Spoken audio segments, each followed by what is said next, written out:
आज हम ये जानने की कोशिश करेंगे कि हम हैं कौन और इस जगत से हमारा रिश्ता क्या है और इस जगत में हम जिए कैसे। तो हम हैं, ये दुनिया है और इसी में हमें जीना है। तो हमारा तन और मन दोनों इसी संसार में विचरण करता है। तो इसके लिए हमें दो कॉन्सेप्ट को और अच्छे से समझना पड़ेगा, जिसे हम बोलते हैं विद्या और अविद्या। अविद्या मतलब संसार को जानना, इंद्रियों के विषयों को जानना। विद्या मतलब भोक्ता को जानना, अपने आप को जानना, आत्मा को जानना। जो इस संसार के विषयों का भोग कर रहा है उसको जानना, इसे हम बोलते हैं विद्या। यहाँ पे लोग गलती ये करते हैं कि उन्हें लगता है कि या तो सिर्फ अविद्या की तरफ चला जा सकता है या सिर्फ विद्या की तरफ चला जा सकता है। मतलब सिर्फ संसार का नॉलेज लेने से, विषयों को जान लेने से हमारा जीने का तरीका सही हो जाएगा। या बहुत लोग ये सोचते हैं कि सिर्फ मैं विद्या ले लूँ, अपने आप को जान लूँ तो मेरा ये जीवन सफल हो जाएगा। लेकिन प्रॉब्लम ये है कि अगर आप संसार को नहीं जानोगे, आप बोलते हो कि मैं अपने आप को जानूंगा, तो आप हो कौन? आपको तो पता नहीं है ना। आप मैं हो। मैं जो भी चीज़ें करता है वो संसार की चीज़ों से ही करता है। तो अगर आप संसार से कनेक्टेड हो तो आपको संसार को तो जानना पड़ेगा ना। सिर्फ अपने आप को क्या जानोगे आप? अंदर तो कुछ है नहीं। अंदर जो भी चीज़ है वो सांसारिक चीज़ों से कनेक्टेड है। तो जो लोग बोलते सिर्फ आप अपने अंदर चले जाओ, मेडिटेशन कर लो, ध्यान कर लो, अपने आप को जान लो, जब अपने आप को जानोगे भी आप तो वहाँ पे क्या मिलेगा आपको? ये तो ऐसे हो गया कि स्विमिंग पूल है जिसमें पानी नहीं है लेकिन उसमें मुझे गोता लगाना है। अपने अंदर भी तो कुछ तो होना चाहिए ना जिसको आप जानने की कोशिश करोगे। अपने अंदर क्या है? अहम है, मैं किससे जुड़ा है? संसार से जुड़ा है, संसार के विषयों से जुड़ा है। उसी से हम बहुत सारी एक्टिविटी करते हैं, बहुत सारे डिसीजन लेते हैं। सारी चीज़ें संसार के विषयों से ही जुड़ा हुआ है। तो अपने आप को जानने के लिए भी पहले संसार को ही जानना पड़ेगा। तो यहाँ पे ये क्वेश्चन नहीं है कि सिर्फ विद्या की तरफ जाएं या अविद्या की तरफ जाएं। हमें तो पहले इसके बीच का अंतर समझना पड़ेगा। हाँ, प्रॉब्लम ये है कि सिर्फ अविद्या की तरफ जाओगे तो जानने की जो प्रक्रिया है वो खत्म हो जाएगी, सिर्फ आप भोगने में चले जाओगे। तो यहाँ पे दो दृष्टि है दुनिया को देखने की, एक है जानना, दूसरा है भोगना। जैसे कुछ भी भोगा जा सकता है वैसे कुछ भी जाना भी जा सकता है। तो यहाँ पे हमें जीने के दो तरीके समझ में आते हैं, एक जानने की, एक भोगने की। भोगने में प्रॉब्लम यह है कि जो भी हमारे सामने आता है हम उसे खा लेते हैं, गटक लेते हैं, एक बच्चे की तरह। जैसे बच्चे को कुछ नहीं पता होता है, जो भी सामने में आता है वो अपने मुंह में ले लेता है। जब कुछ उसे सामने नहीं भी मिलता है तो अपने अंगूठे को ही मुंह में ले लेता है। यही गलती हम बड़े होकर भी करते हैं। जो भी हमें सामने देखता है हम उसी को भोगना स्टार्ट कर देते हैं, उसी को खाना स्टार्ट कर देते हैं। हमें पता ही नहीं है कि हमारे हाथ में है क्या, इसको लेने से फ़ायदा होगा क्या। हम बच्चे तो है नहीं, चलो बच्चे को नहीं पता था, उसे जो सामने दिखा उसने भोग लिया।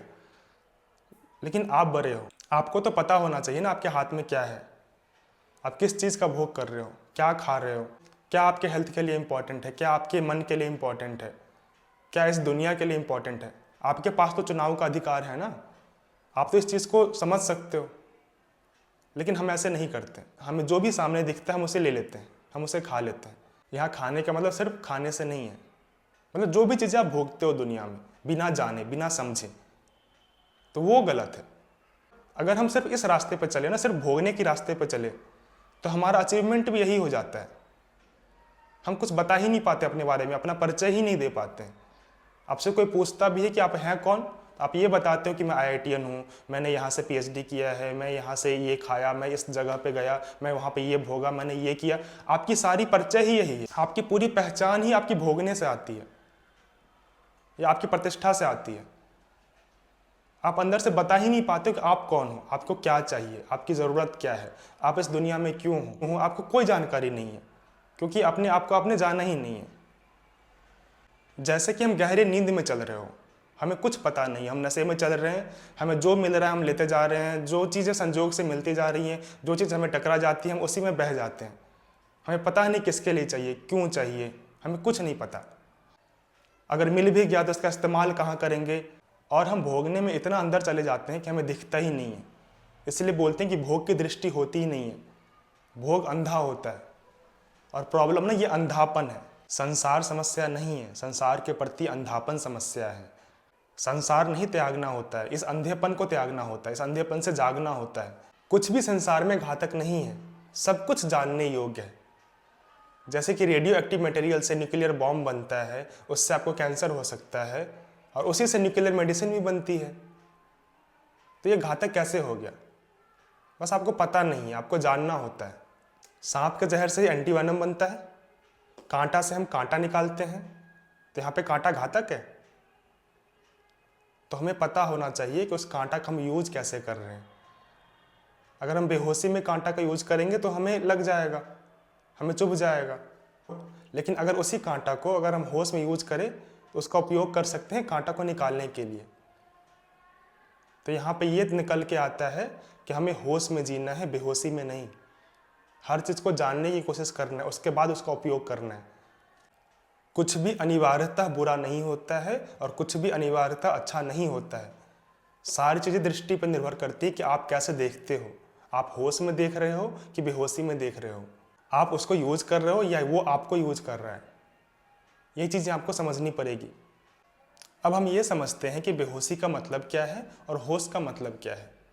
बेहोशी का मतलब है आंख बंद और मुंह खुला। मतलब कुछ ज्ञान नहीं है हमें, आंख बंद किए हुए हैं, जो कुछ भी सामने आ रहा है उसे हम लेते जा रहे हैं, उसे हम ग्रहण करते जा रहे हैं, उसे हम भोगते जा रहे हैं। यह है बेहोशी का मतलब, बिना जाने किसी भी चीज़ का यूज करना, उसका संग्रह करना। होश का मतलब है कि आपकी आंख खुली रहनी चाहिए। ये फर्क नहीं पड़ता आपका मुंह बंद है कि खुला है, आपका आंख डिसाइड कर देगा कि मुंह में क्या जाना चाहिए, क्या नहीं जाना चाहिए। यहाँ आंख खुले होने का मतलब है जानना, चाहे आंख से हो, मुंह से हो, कान से हो, ये फर्क नहीं पड़ता। आपको बस कोई भी चीज़ जान के करनी है, बिना जाने कुछ भी नहीं भोगना है। आंख खुला रखना है हमेशा, और आंख खुला रहेगा तो आप हमेशा अच्छी चीज़ें ही करोगे, अच्छी चीज़ें ही चूज करोगे, अच्छे डिसीजन ही लोगे लाइफ में। और ये आंख खुला है कि नहीं, ये आपका चुनाव है। आपको हमेशा जानना पड़ेगा, हर एक चीज़ को जानना पड़ेगा। और कोई तरीका नहीं है अपने आप को जानने का, संसार को जानने के अलावा। अपने आप को जानने के लिए संसार को जानना ही पड़ेगा। और यह जानना बहुत ही सहज होता है, इसके लिए कोई नियम नहीं होता। नहीं जानने के लिए बहुत सारी विधियां होती हैं, जानने के लिए कोई विधि नहीं होती। आप बस संसार को समझते हो, आँख खुली रखते हो अपनी, और बहुत आसानी से आप जान जाते हो बहुत सारी चीज़ों को। जानना कोई बड़ी घटना नहीं है, यहाँ पे सूचना संग्रह करने की बात नहीं हो रही है, जानने की बात हो रही है। कोहरे की छटने की बात हो रही है। मतलब हमारी लाइफ में बहुत सारी धुआं है जिससे हमें सामने दिखाई नहीं पड़ रहा है, वो धुआं अब छट गया, अब मुझे सब कुछ साफ साफ दिखाई देता है। ये है जानना। और जानने का मतलब सिर्फ कुछ नया ऐड करना नहीं होता है। अभी तक जो हमने जाना है उसमें से छांटना होता है। जैसे एक मूर्ति होती है, तो मूर्ति को बनाने के लिए कुछ हम नया पत्थर ऐड नहीं करते, मूर्ति को हम तराशते हैं, जो एक्स्ट्रा चीज़ें हैं उसको हम हटाते हैं, तो एक मूर्ति बनकर तैयार होती है। वैसा ही हमारी कंडीशनिंग इस तरीके से हो गई है कि बहुत सारी मान्यताएं हैं, बहुत सारी चीज़ों को हम मान के बैठे हुए हैं, बहुत सारी नॉलेज जो ज़रूरी नहीं है उसको भी हम लेके बैठे हुए हैं, जिससे हमें प्रॉब्लम हो रहा है। तो हमें उन चीज़ों को हटाना है, उन मान्यताओं को हटाना है, हर चीज़ को जानना है। जब वो चीज़ें हट जाएगी तो हम अपने आप एक परफेक्ट इंसान बन के निकलेंगे। ये है जानना। सिर्फ सूचना संग्रह करना नहीं होता है, और जानना कोई कर्म नहीं है, भोगना कर्म है। जानना तो बस एक स्वभाव है, जानने का कोई नियत नहीं चाहिए, बस भोगने की नियत को मत अपना लेना। और जब आप जानने की प्रक्रिया में आओगे तो बहुत सारी नई चीज़ें पता चलेंगी, बहुत सारी मान्यताएं टूटेंगी, बहुत सारे नए आत्मज्ञान होंगे, जिससे आप अपने लाइफ में बहुत अच्छे डिसीजंस ले पाओगे, अच्छे काम कर पाओगे, सही काम को चुन पाओगे, जिससे निष्कामता का जन्म होगा। फिर आप सही काम में अपना मन लगाकर करते रहोगे, फिर आपको हार का जीत का कोई फर्क नहीं पड़ेगा। न जीत का लोभ, न हार का डर, जो सही है वो चुपचाप कर और जान लगा के कर। युद्धस्व हो जाओ इस चीज़ में और उसमें जान लगा दो अपनी पूरी, अगर सही काम आपको मिल गया हो तो। और यही दुनिया है, इसी में जीना है, कोई परलोक नहीं है। इसी मिट्टी से उठे हैं, इसी मिट्टी में मिल जाना है। तो जब यही जीना है तो यही जान भी लिया जाए, और यही जानना ही अध्यात्म है, और यही एकमात्र तरीका है जीने का।